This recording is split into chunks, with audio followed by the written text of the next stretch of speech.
ओम ओम ओम ओम ओम।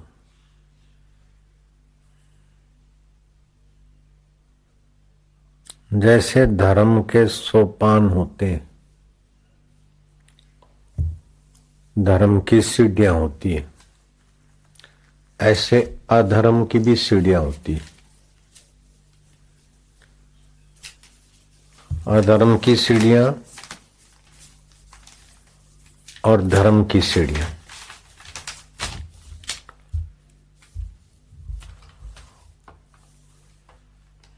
धर्म किसको कहते हैं ये समझ लो। ये सुख दुख का भोग देने वाला जो निमित्त है उसको बोलते धर्म। सुख दुख का भोग देने का जो निमित्त बनता है उसको बोलते धर्म। ईश्वर से जुदा काल माना समय नहीं है, ईश्वर से जुदा आत्मा नहीं है, अगम लोक नहीं है और ईश्वर से जुदा स्वभाव नहीं है, धर्म भी नहीं है।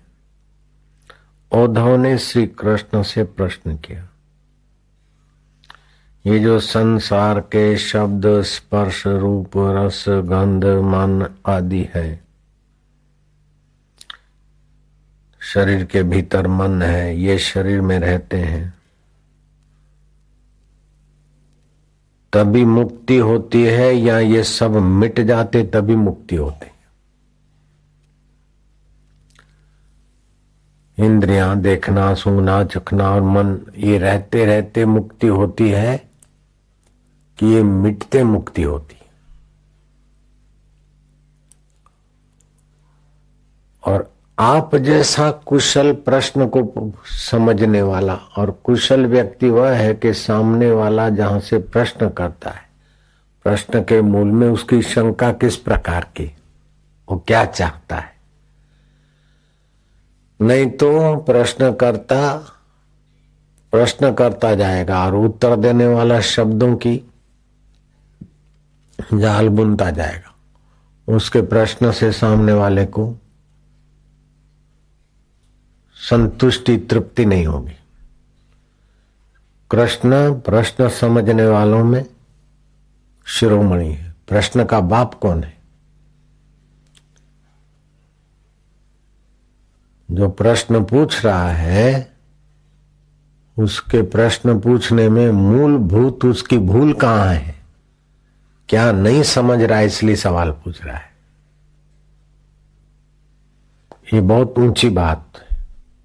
तो श्री कृष्ण जान जाते थे कि ये क्या नहीं समझ रहा है जिस विषय में ये प्रश्न कर रहा है। तो उद्धव कहते हैं प्रश्न समझने वालों में आप शिरोमणि।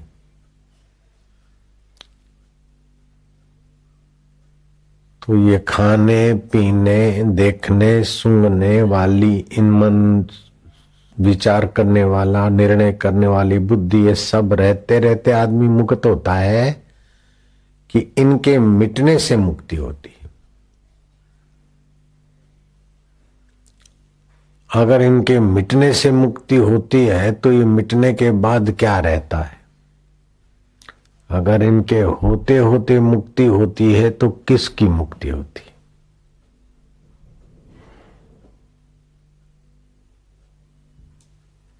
मेरे को तत्वनिष्ठा हो जाए, मैं दुखों से छूट जाऊं। तत्वनिष्ठा हो जाए मतलब दुखों से छूट जाऊं। तत्व में कोई दुख नहीं है। तत्व किसको बोलते? परमात्मा को। सोना तत्व है और गहने उसका विस्तार है। परमात्मा तत्व है और जगत उसका विस्तार है।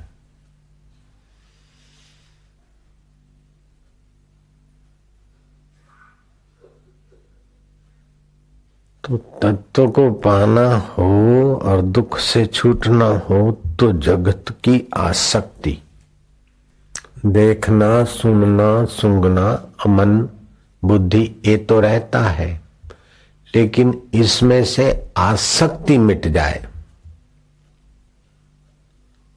और तत्व का ज्ञान हो जाए, अथवा इसमें अहंता ममता जो है वही दुख देती है, बंधन करती। परमार्थ में न बंधन है न मुक्ति है। बंधन और मुक्ति इस दृश्यमान जगत को सामने रखते हैं, मन बुद्धि में बैठते हैं, तब बंधन मुक्ति का सवाल उठता है। वास्तविक स्वरूप में कोई बंधन नहीं है। आकाश को कौन बांध सकता है? लेकिन फिर भी दिखता है कि आकाश देखो कई रूपों में बंधा है, कहीं मठ में बंधा है, कहीं घड़े में बंधा है, कहीं हृदयों में बंधा है। तो ये सारे घड़े और मठ ये सब टूटने के बाद आकाश मुक्त होगा? ये कहीं जाएंगे तब मुक्त होगा। सब टूटने के बाद आकाश की मुक्ति का सवाल नहीं है, सब रहने से आकाश की मुक्ति और बंधन का सवाल नहीं। आकाश को आकाश जान ले। आत्मा किसको बोलते हैं? जो मैं है उसी का नाम आत्मा है। दुष्ट परिस्थिति से मिल गया तो हो गया आकाश। आकाश रूप अपना आत्मा है।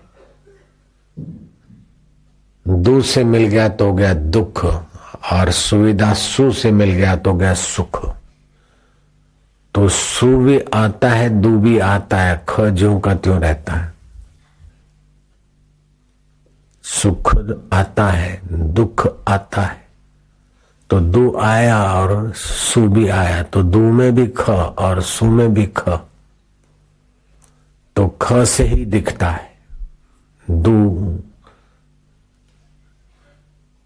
जो अवांछनीय है वो भी चिदाकाश से दिखता है।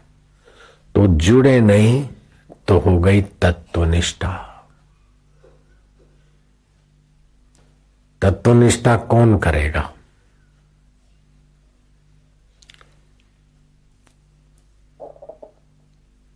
तत्वनिष्ठा तत्व करेगा कि अतत्व करेगा? भगवान को कौन पाएगा?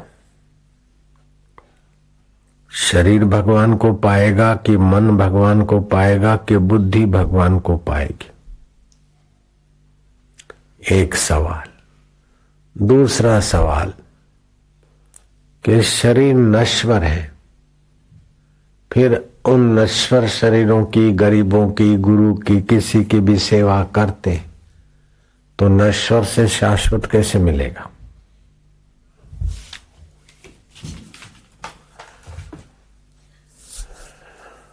ध्यान देना, ये दोनों प्रश्न विलक्षण है।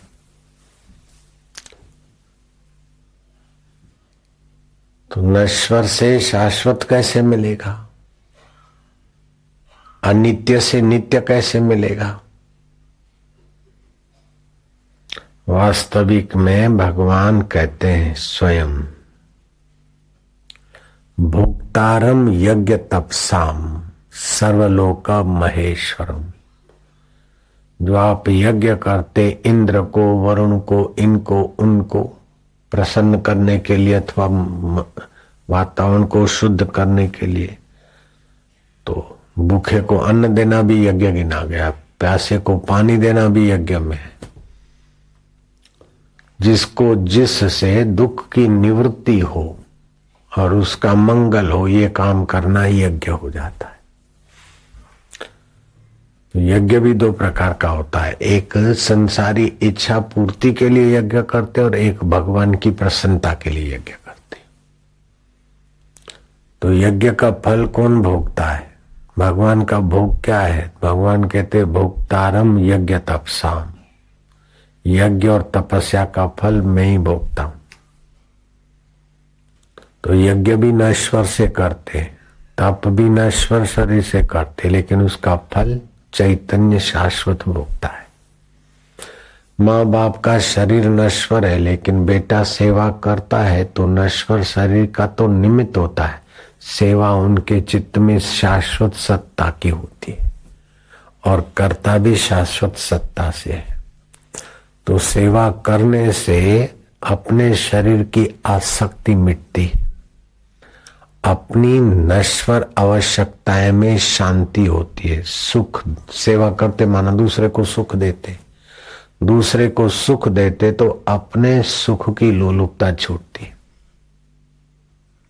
और सारे दुख सुख के पीछे ही आते। जितना माणिया भोग उतना भया रोग। सुख की लालच से ही दुख खींचे आते।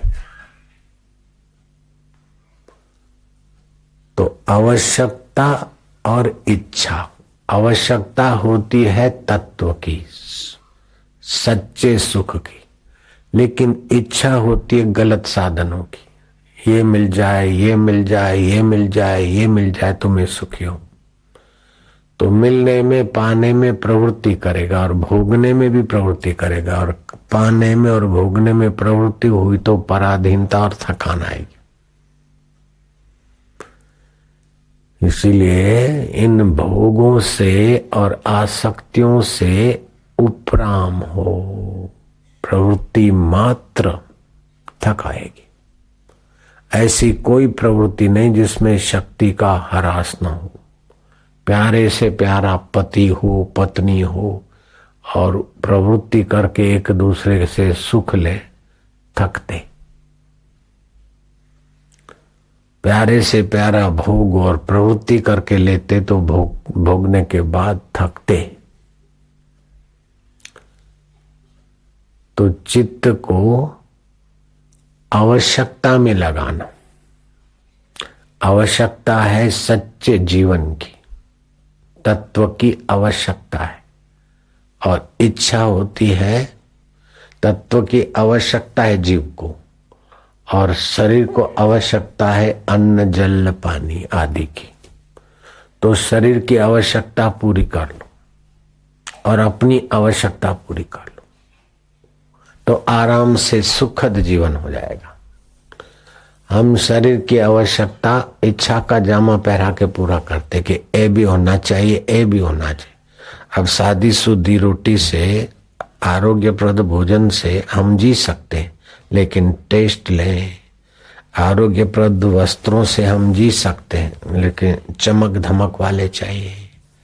आरोग्यप्रद घर से हम घर बना के जी सकते हैं, लेकिन ये भी चाहिए, ये भी चाहिए, ये भी चाहिए। इच्छा का जामा शरीर की आवश्यकता में इच्छाएं घुसेड़ देते और अपनी आवश्यकता में कल्पना घुसेड़ देते कि वो हमको तो ईश्वर पाना है और अभी ईश्वर नहीं है, मरने के बाद मिलेगा, अथवा ऐसा करेंगे तब मिलेगा, वैसा करेंगे तब मिलेगा, वहां जाएंगे तब मिलेगा। जैसे शरीर की आवश्यकता में इच्छाएं कल्पनाएं बढ़ा देते हैं कि टीवी होगी तो मजा आएगा, इतना ये भी चाहिए, ये भी चाहिए, ये भी चाहिए, ये भी चाहिए, उलझ जाते हैं। ऐसे तत्व को पाने में, परमेश्वर को पाने में भी कल्पना कर देते कि हम तो अयोग्य हैं, इतनी साधना करें, इतना एक करें, फिर कहीं मिलेगा तो मिलेगा, हम तो गृहस्थी हैं, संसारी हैं। आवश्यकता क्या है? जो ईश्वर को नहीं मानते उनको भी श्री कृष्ण ने थप्पड़ मार दी। क्या ईश्वर ईश्वर बोलते हो? मैं हूं ईश्वर, ईश्वरों का ईश्वर मैं हूं, महेश्वर हूं। तो श्री कृष्ण अपने महेश्वर स्वभाव को जानते और अपने शरीर को ही मैं मानकर उलझ रहे। इतना ही फर्क। हाड़ मास के देह को मैं मानते हैं और देह से संबंधित वस्तुओं को मेरा मानते, इसलिए बंधन होता है। मर न जाए इसका भय होता है, क्योंकि अपनी अमरता को नहीं जानते। ये चीज छूट न जाए, चली न जाए, और चली न जाए, चली न जाए भय रखने से क्या चीज रुक जाती है? जिसको जाना होता है चली जाती, जुआनी चली जाती। चीजें चली जाती है, संबंध चले जाते हैं। जो जा रहा है वो जा रहा है और जो रहता है वो रहता है।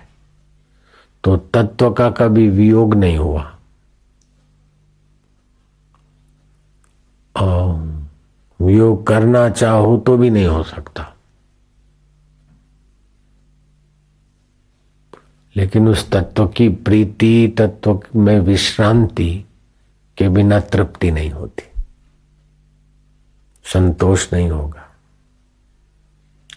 इसलिए श्री कृष्ण ने कहा संतुष्ट सततम योगी यत आत्मा दृढ़ निश्चय, दृढ़ निश्चय वाला प्रयत्नशील, मई अर्पित मनोबुद्धि यो मद भक्त समय प्रिय। उस तत्व में मन बुद्धि अर्पण करे। तो मन बुद्धि अर्पण कैसे होगा? जहां स्वयं होगा वहां मन बुद्धि आ जाएगा। जहां स्वयं होगा वहीं मन बुद्धि होगा। स्व को शरीर मानेगा तो मन बुद्धि शरीर में होगी। स्व को जाति वाला मानेगा तो मन बुद्धि उसी जाति की फेवर का निर्णय करेगा। तो स्व को अगर स्व ही जान ले तो मन बुद्धि उसमें है ही।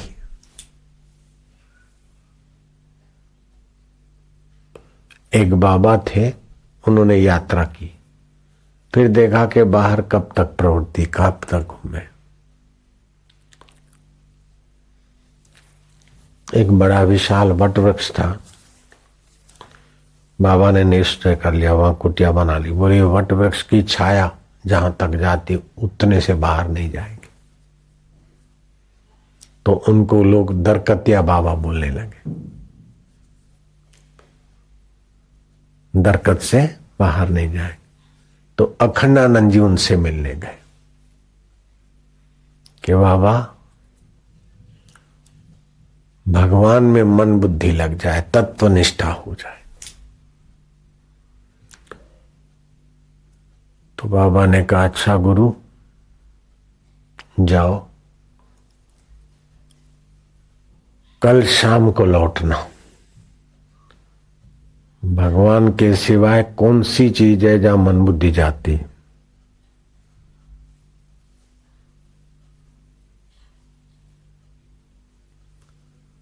और भगवान में मन लगे वो कौन चाहता है?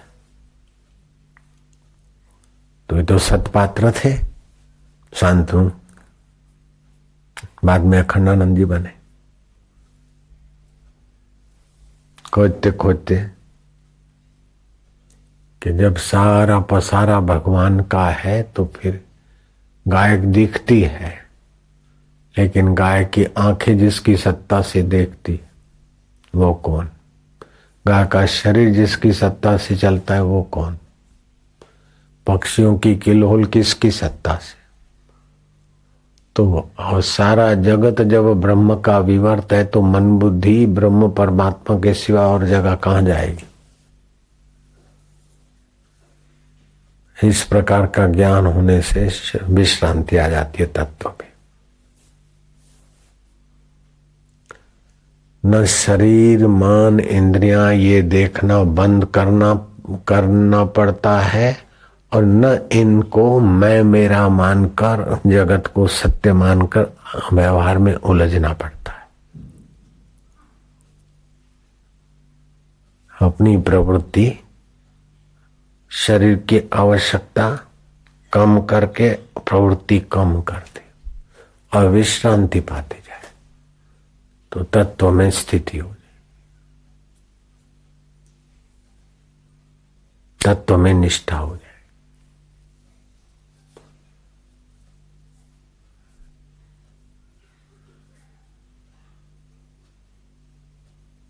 इसको बोलते हैं मुक्त साधन, कुछ न करने का साधन। सुबह नींद में से उठते हो तो क्या करते हो? कुछ ना करो, देखो एक आध मिनट शांत। वो तत्व है, वो मैं है, वो आत्मा है। उसी से मन स्फुरता है, उसी से बुद्धि निर्णय करती, उसी की सत्ता से सुख दुख भासता है। सुख दुख आ आके चला जाता है, वो तत्व तो जो कहते हुए तत्व में मेरी निष्ठा हो तो मैं कौन हूं खोजो तो मिलेगा तत्व।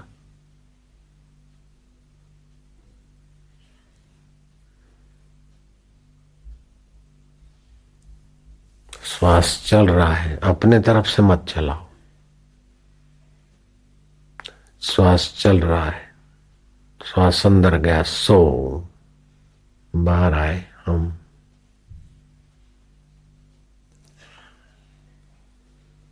दीर्घ काल के अभ्यास की आवश्यकता पड़ती है, क्योंकि कई जन्मों के संस्कार है ना इंद्रियों में, मन में, संसार में सत्बुद्धि करके भटकने के।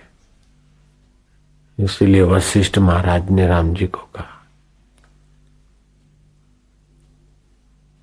काले न परिपक्व थे।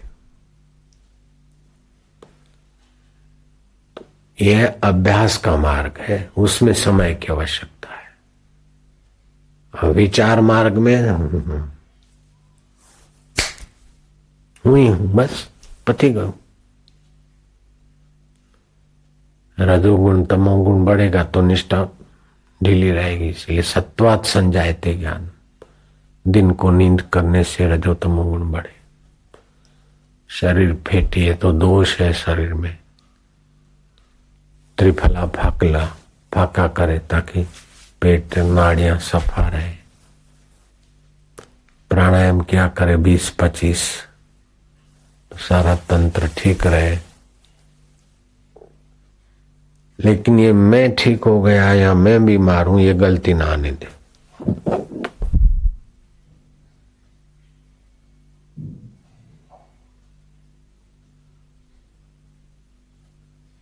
उठत बैठत ओई उठाने, कहत कबीर मुसी ठकाने। ठीक बेठीक में भी हम ज्यों की त्यों।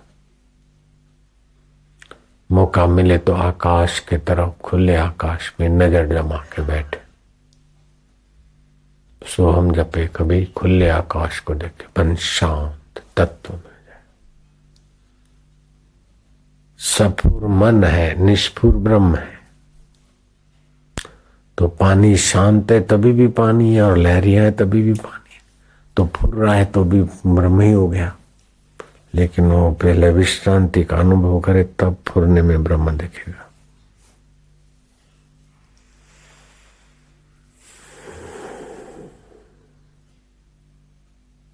अभी थोड़ा जो सुना श्वासोश्वास की गिनती करते जाओ। आंख खुली,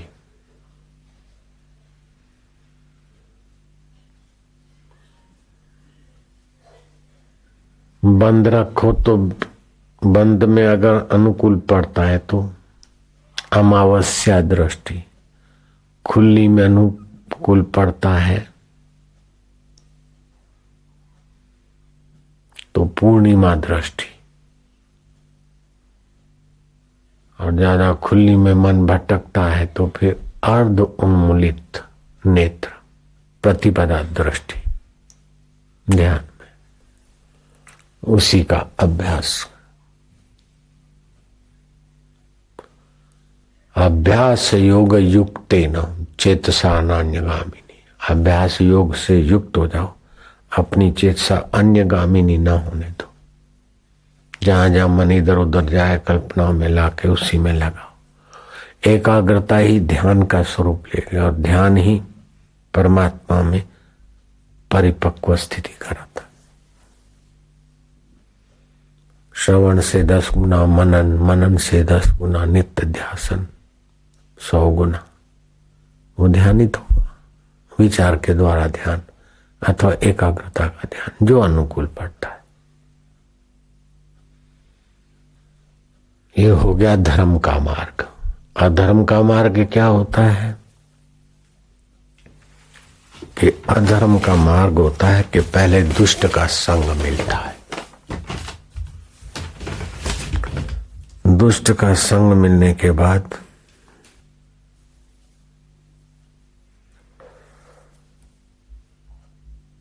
असताम संगत, दुष्टों का संग। फिर दूसरी सीढ़ी क्या है? अधर्म की। अधर्मारतः, अधर्म की प्रवृत्ति में लिप्त हो जाना। अमावस्या है तो क्या है, हम नहीं मानते, इसका है उसका मजा ले लो। तो पहले दुष्टों का संग, फिर अधर्म में रति, पाप में रुचि हो जाएगी। फिर तीसरा अजितेंद्रिय, इंद्रियों को वश नहीं करना, रोकना नहीं। जब आए तो खा लिया, जो आए तो भोग लिया, जैसा है कर लिया, मजा मजा मजा। ये अधर्म का तीसरा सोपान है। पहला है असताम संगत, दूसरा है दुष्टों का संग। पहला है दुष्टों का संग, असताम संगत। दूसरा है अधर्म रता, अर्थात पाप में रुचि। तीसरा है अजितेंद्रिय, इंद्रियों को वश नहीं करना। अपना मंगल चाहे तो जिस जिस चीज के बिना आप नहीं रह सकते, ये भोगे के बिना, खाए के बिना, ऐसा करे के बिना, तो उन गंदी चीजों के, बोले हम भोजन के बिना नहीं रह सकते तो भोजन छोड़ देंगे। भोजन व्यसन नहीं है। रोटी दाल के बिना आप सब्जी रोटी से रह सकते हैं, अथवा चावल सब्जी से भी रह सकते हैं। तो ये आवश्यकता है। जो गंदी आदत पड़ गई वो तो पता चल जाता है कि इसके पान मसाला है या जो भी तामसिक गंदी आदत है, ज्यादा बोलने की आदत है, तो उसके बिना रह सकते, ठीक काम चला सकते। झूठ बोलने की आदत है, जो झूठ के बिना भी, झूठ को कम करते करते झूठ से निवृत्त होने की भी हो सकती। तो जो जो इंद्रिय और मन के द्वारा पतन के तरफ ले जाता है, जो आप शास्त्र, संत और श्रेष्ठ जनों के सामने नहीं कर सकते, अंतरात्मा रोके टोके धर्म के संस्कार, वो छोड़ने का हिम्मत करे। तो पहला हो गया दुष्टों का संग, दूसरा हो गया अधर्म में रुचि, पाप में रुचि। तीसरा हो गया अजितेंद्रिय, इंद्रियां को वश न करना। चौथा हो गया काम आत्मा, अर्थात कृपण हो गए।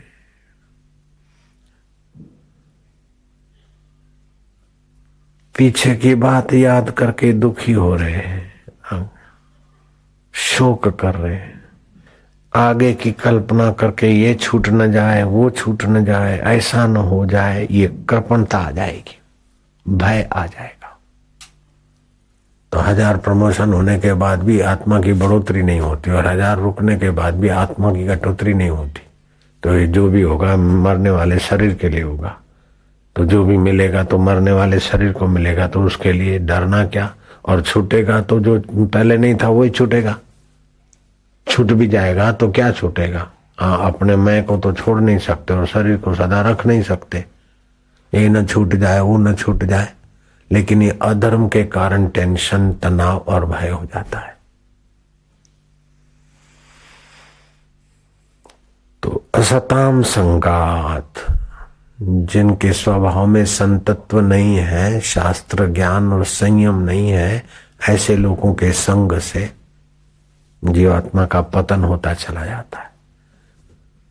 फिर मकान बढ़िया है, गाड़ी बढ़िया है, बिजनेस बढ़िया है, नौकरी बढ़िया है, लेकिन शांति नहीं। 1-2 आदमी की ये हालत नहीं है, करोड़ों लोग बेचारे खाम खा दुखी हो रहे, अकारण परेशान हो रहे। इतनी सुख सुविधा होते हुए भी पच रहे हैं। भाई भाई में झगड़ा, पति पत्नी में झगड़ा, पड़ोसी पड़ोसी में झगड़ा, इसने ऐसा कर दिया, वो ऐसा करे, ऐसा करे। ये आवश्यकता, कामना और दुख जब होता है तो समझ लेना बेवकूफी का फल है, ना समझी का फल दुख है। जब जब दुख आए, दुख ना समझी से दुख आता। फिर चाहे भूतकाल की याद करो और आप शोक करके दुखी हो, चाहे भविष्य की कल्पना करके भय करके दुखी हो, चाहे वर्तमान में लोलुपता करके, आसक्ति करके, राग द्वेष करके दुखी हो, लेकिन बेवकूफी के बिना दुख नहीं हो सकता। क्योंकि दुख प्रकृति ने नहीं बनाया, दुख परमात्मा में भी नहीं है, और दुख हम चाहते भी नहीं। लो, तो ना समझी का नाम है दुख।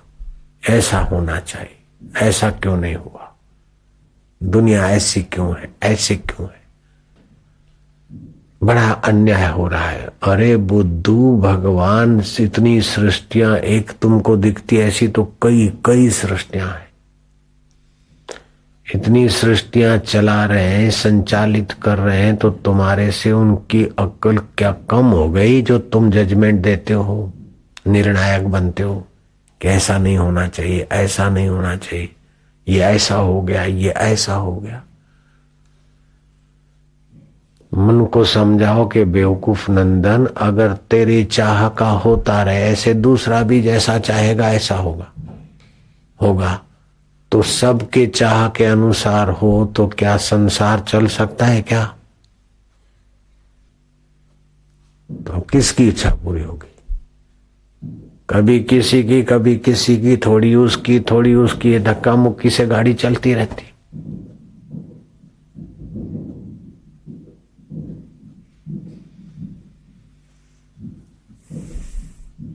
और कुछ मेरा धंधा ज्यादा चल जाए, चल गया तो वो चीजों में आसक्ति होगी, और नहीं चला तो दुख होगा।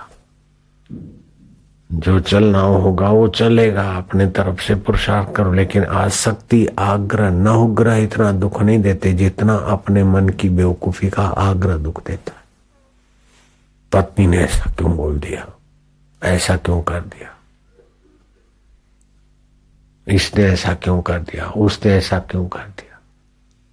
एक आर्किटेक्ट जा रहा था, थक गया, रास्ते में पीपल के नीचे जरा बैठा, लेट गया। ठंडी ठंडी हवा आ रही, आर्किटेक्ट की खोपड़ी चली कि oh my God, you forgot idea. ओहो, तुम अपना कुछ डिजाइन भूल गए, क्या है आइडिया भूल गए। 1 किलो का भी बेला नहीं होता वजन में, और फल लगते 10-10 किलो के कद्दू, कोरू लगते हैं, तरबूज लगते, और यहाँ 200 मन का पेड़ है और फल लगे जरा से। जितना पेड़ उसका फल भी ऐसा होता तो अच्छा लगता। इतना बड़ा पेड़ और जरा जरा फल लगा दिए आप यहाँ। भगवान, नो गॉड, आप मिस कर गए आपकी आइडिया। इतने में हवा का झोंका लगा और एक फल गिरा आंख पे, तो आंख हो गई लाल टमाटर। बोलो हो सॉरी सॉरी, अगर वहां कद्दू लगा देता तो क्या हाल होता।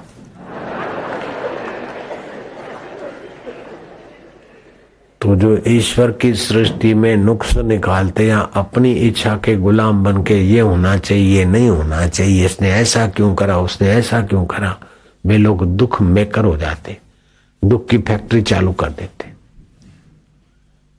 उन्हीं बातों को याद करते करते एयर कंडीशन में भी हॉट कंडीशन बना देते। क्या ख्याल है?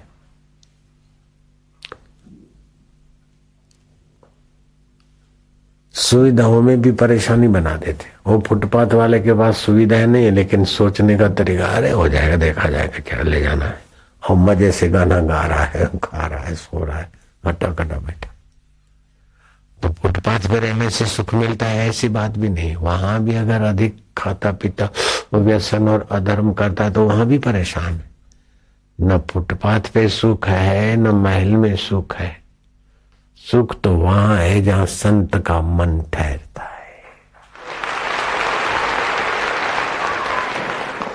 स्वर्ग में भी सुख नहीं, नरक में भी सुख नहीं, माई होने में भी सुख नहीं, भाई होने में भी सुख नहीं। अपने को पहचान ले, विश्रांति पा ले, बस सुख। ये बात भगवान राम के गुरुदेव वशिष्ठ जी ने कही।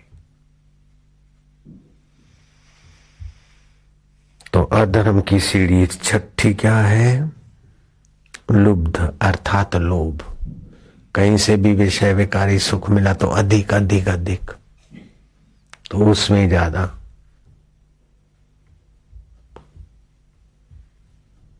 बल बुद्धि तेज तंदुरुस्ती नाश हो जाए। सातवां है स्त्रीण अर्थात स्त्री पुरुष संबंध।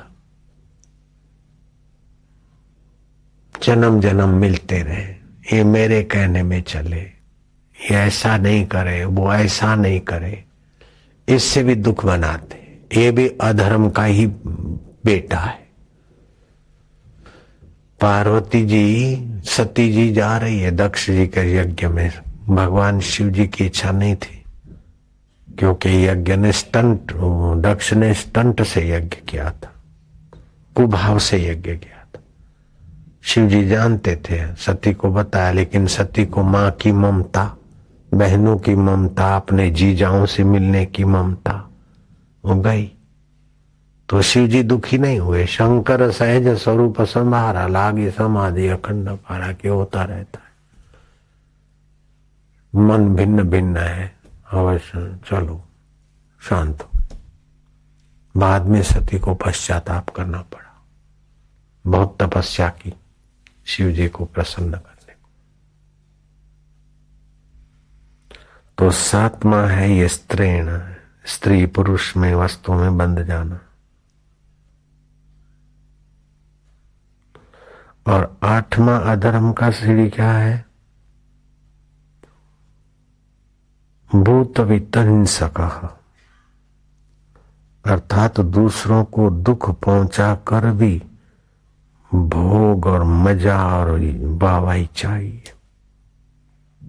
चाहे पब्लिक पीड़ित हो जाए, तप जाए, भीड़ इकट्ठी करे और अपना बस जय घोष, पैसे इकट्ठे करे, नौकर भूखे रहे, चाहे कैसे भी रहे, लेकिन अपने पास में ये नौवां पाप आ जाता है।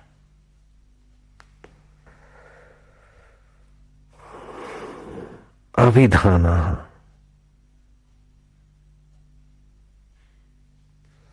अविधाना अर्थात शास्त्र के विधान के बिना विरुद्ध आचरण करना।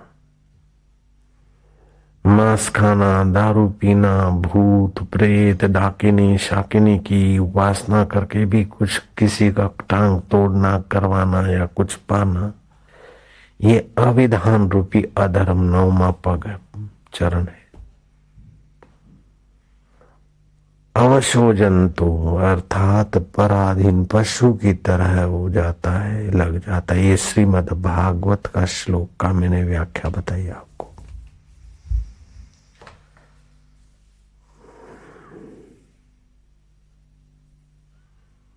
श्रीमद् भागवत में आता है,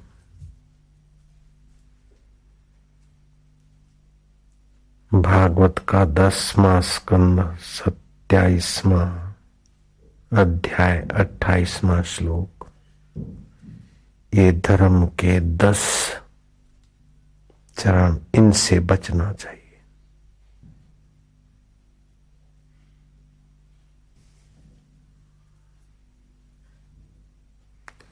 काल उसे कहते हैं जिसमें कर्म की संबित होती है, और आत्मा उसे कहते हैं जिससे मैं उठता है। मैं को आत्मा कहते हैं। अगम शास्त्र किसको कहते हैं? जो धर्म अधर्म का बोधक होता है। लोक किसको कहते हैं? कि बोले स्वर्ग लोक, नरक, मनुष्य आदि लोक। ये सब उस ब्रह्म परमात्मा में, जैसे आत्मा के सत्ता में स्वप्न की चीजें पैदा हो होकर बदल बदल कर छू हो जाती, आत्मा अबदल है, ऐसे वास्तविक तत्व अबदल अपना आत्मा। ये सब खेल मात्र है। तो इंद्रियां, बुद्धि, मन मिटने से भगवान मिलते ऐसी बात नहीं, और उसके अनुसार जो आए उसको मजा दिलाते जाए तब भी भगवान मिलते ऐसी बात नहीं। धर्म अनुकूल, धर्म से वासनाओं को नियंत्रित करे, आवश्यकताएं पूरी करे और वासना से बचे। शरीर की आवश्यकता पूरी करो, खाओ पियो सो, लेकिन मजा लेने के लिए नहीं। पति पत्नी का व्यवहार करो संतान को जन्म देने के लिए। तो कोई लोग तो समाधि में बंधे हैं, समाधि लगेगी तब सुख होगा। तो कोई विक्षेप में बंधे, कैसे नाचेंगे गाएंगे खाएंगे तब सुख होगा। कोई भोग में बंधे, कोई योग में बंधे, कोई भविष्य में बंधे कि अभी तो दुखी है लेकिन बहू आ जाए आराम से फिर भजन करेंगे तभी सुखी होंगे। कोई भूतकाल में बंधे के पहले सुख था, ऐसी अवस्था आ जाए यार बच्चे थे तो कैसा था, अब मूर्ख वो बचपन आने वाला नहीं, काहे को परेशान होता है। शादी नहीं की थी तभी सुखी था, तो किसने बोला कर। अरे पहले ऐसा था, पहले जैसा ध्यान में दिखता था अभी नहीं दिखता है, रो रहे। अरे जो देखा सो देखा, नहीं दिखे तो नहीं दिखे, एक जैसा नहीं रहता। अकबर ने कहा कि राज्य बदल जाता है, राज्य तो राजा का सदा रहना चाहिए। मंत्रियों से पूछा क्या ख्याल है, बोले जी हजूर। राज्य छूट जाए, सत्ता छूट जाए, ये अच्छा लगता है? बोले नहीं, राज्य तो सदा बना रहे, राजा और राज्य सदा बना रहे। तो मूर्ख मंत्रियों ने, चमचों ने कहा जी हजूर, लेकिन बीरबल चुप रहा। बोले बीरबल तुम कुछ टिप्पणी नहीं करते? बोले हजूर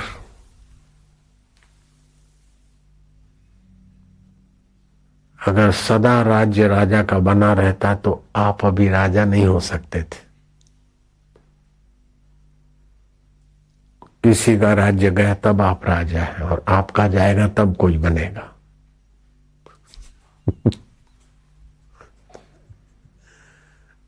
तो सदा क्या रहेगा? तो जो परिवर्तनशील संसार है उसमें कहीं अच्छा लग गया तो बोले बना रहे, बना रहने वाला नहीं, हो जाओ दुखी। ये न हो जाए, वो न हो जाए। होने का इतना दुख नहीं होता जितना न हो जाए उसके भय होता है। मरने में इतना दुख नहीं होता जितना मरने के भय में दुख होता है। बेइज्जती में इतना दुख नहीं होता जितना बेइज्जती के भय में दुख होता है।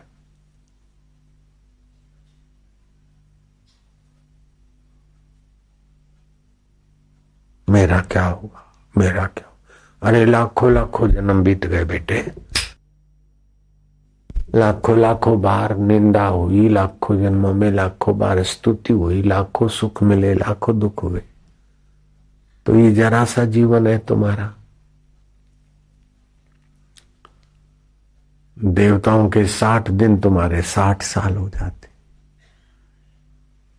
और ब्रह्मा जी के एक दिन में देवताओं के 1400 साल बीत जाते। तो काहे को चिंता करे, काहे को टेंशन करे? मेरी शादी कहाँ होगी पता नहीं, नौकरी मिलेगी कि नहीं, क्या करें, विकल्प, ये छोटी छोटी बातें कल्पना करके मन बुद्धि में उलझ उलझ के आदमी परेशानी बना देता है।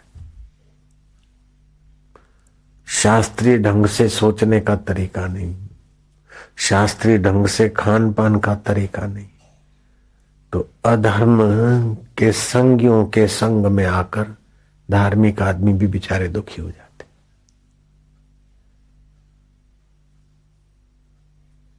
यतो धर्म ततो जय, यतो धर्म ततो अभ्युदय।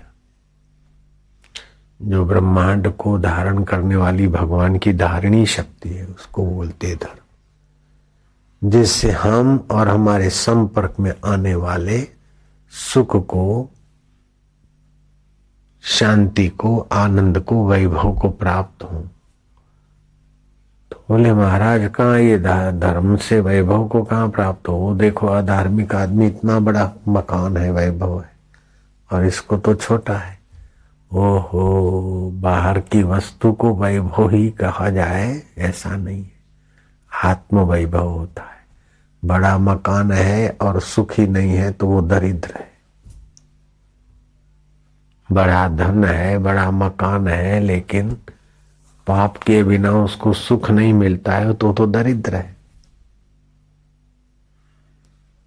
यहाँ आत्म वैभव की बात है। और बाह्य वैभव भी ऐसा नहीं कि धर्म दरिद्रता लाएगा, नहीं नहीं।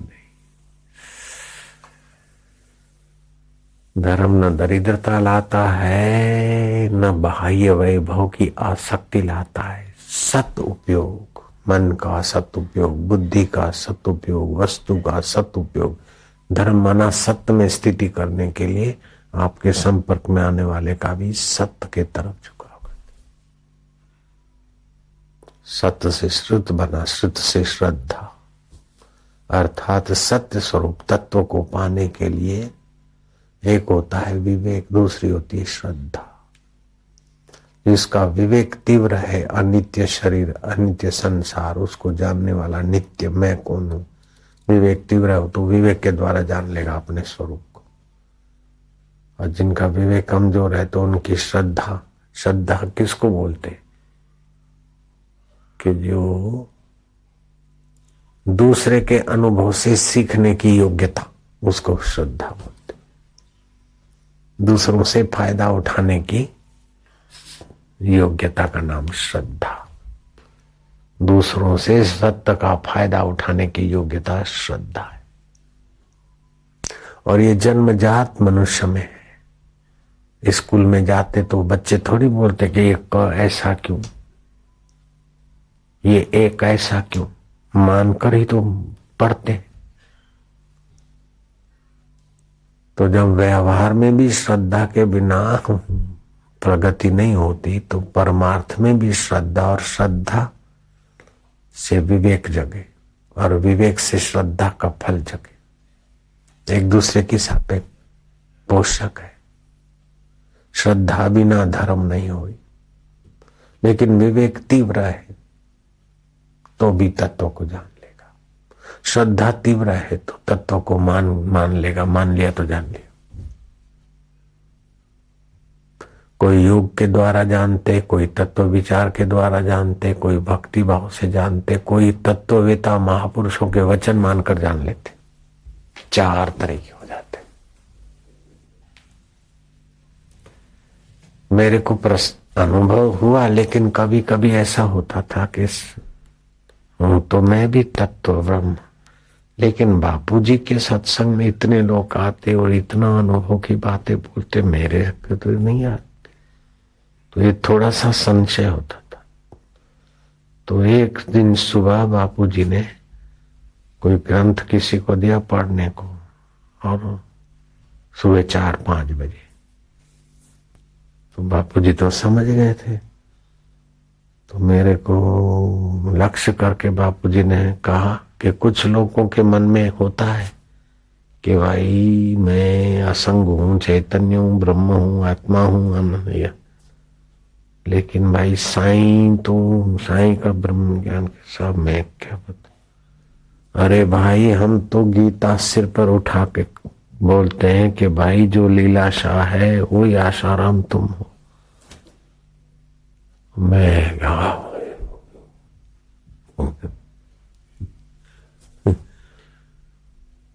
तो श्रद्धा ने कितनी मेहनत हटा दी। श्रद्धा पूर्वा सर्वधर्मा मनोरथा फलप्रदा, श्रद्धया साध्यते सर्वम श्रद्धया तुष्यते हरि। और श्रद्धा हमेशा, आचार्य विनोबा भावे कहते, श्रद्धा हमेशा अंधी होती। श्रद्धा अगर तर्क करने लगे तो श्रद्धा आएगी।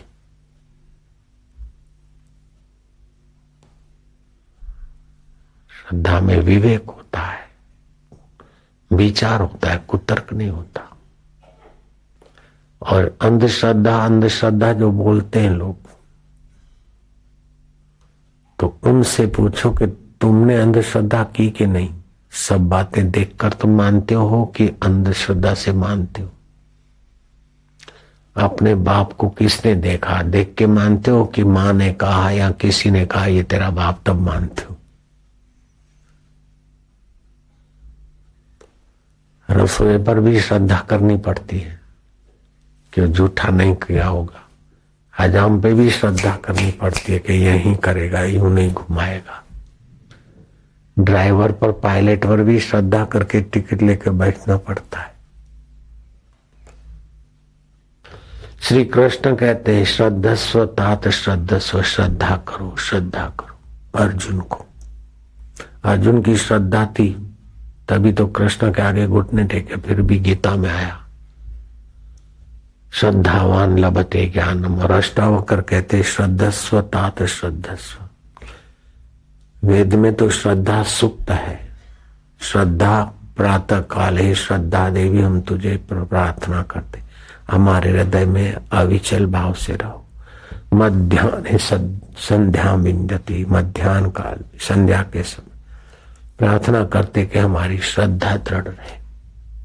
श्रद्धा बिना धर्म नहीं हुई, और श्रद्धा चली गई, अंधश्रद्धा अंधश्रद्धा करके श्रद्धा को तोड़ दिया तो फिर अधर्म के 10 दोष आ जाएंगे समाज में। ये भागवत का श्लोक है।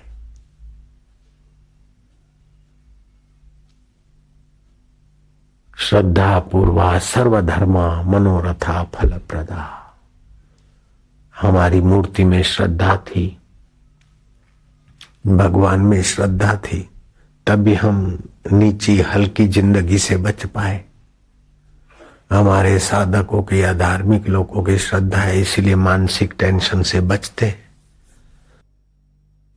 जहाँ धर्म सभाएं नहीं है, मंदिरों का महत्व नहीं है, वहां विदेशों में लोग बेचारे कितने दुखी हैं, कितने अशांत हैं।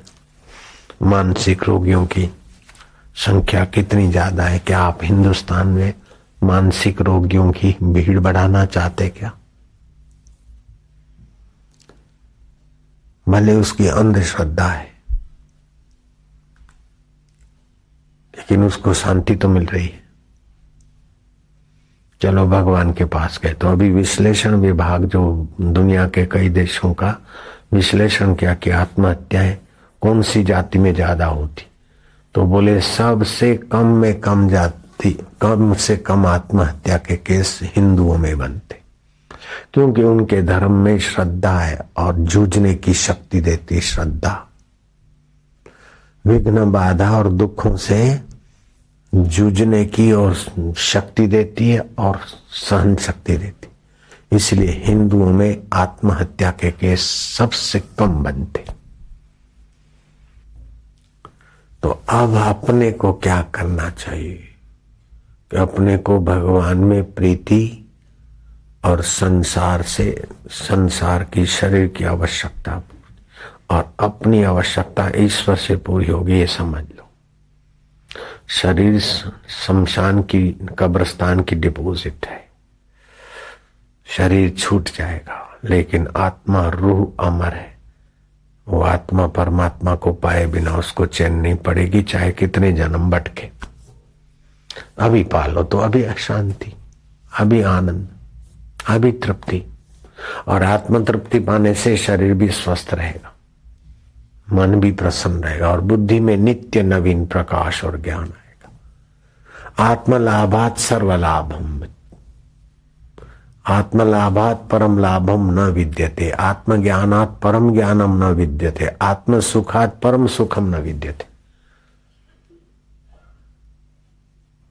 आत्मा परमात्मा के सुख के आगे दूसरा कोई बड़ा सुख नहीं, इंद्र का सुख भी कुछ नहीं।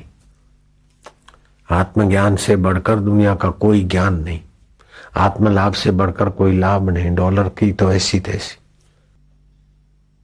ये मनुष्य जीवन प्लेटफॉर्म है। आप 84 लाख नरकों में जाओ तो आपकी मर्जी, स्वर्ग में जाओ तो आपकी मर्जी, भगवान के धाम में जाओ तो आपकी मर्जी, और भगवान जिसे भगवान है उस तत्व को पाकर व्यापक ब्रह्म हो जाओ तो आपकी मर्जी, जीवन मुक्त हो जाओ।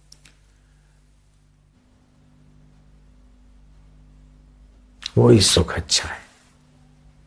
सृष्टि के पहले जो सुख स्वरूप था, अब भी जहां से सुख की झलक आती, उसी को गहरे में जाओ, गहरे पानी बैठ। जिन खोजा तिन पाया, गहरे पानी बैठ, मैं भोरी डूबन डरी रही किनारे बैठ। इंद्रियों के और संसार के किनारे पे बैठी। भगवत रस में हम गोता नहीं मारते। तो ध्यान में ही गोता लगता है नहीं, ज्ञान में भी गोता लगता है। विवेक से दुख आया तो उसको देखो, क्रोध आया तो उसको देखो, चिंता आई तो उसको देखो। एक गोता लगेगा ज्ञान में, और ध्यान में गोता लगा।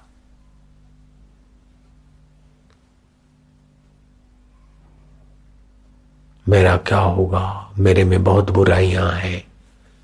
ना ना, बुराई है तो शरीर में है, मन में है, इंद्रियों में है। मेरे में तो मैं चेतन आत्मा हूं, मेरे में बुराई घुस नहीं सकती। सूरज को दिमक नहीं लग सकती। क्या ख्याल है?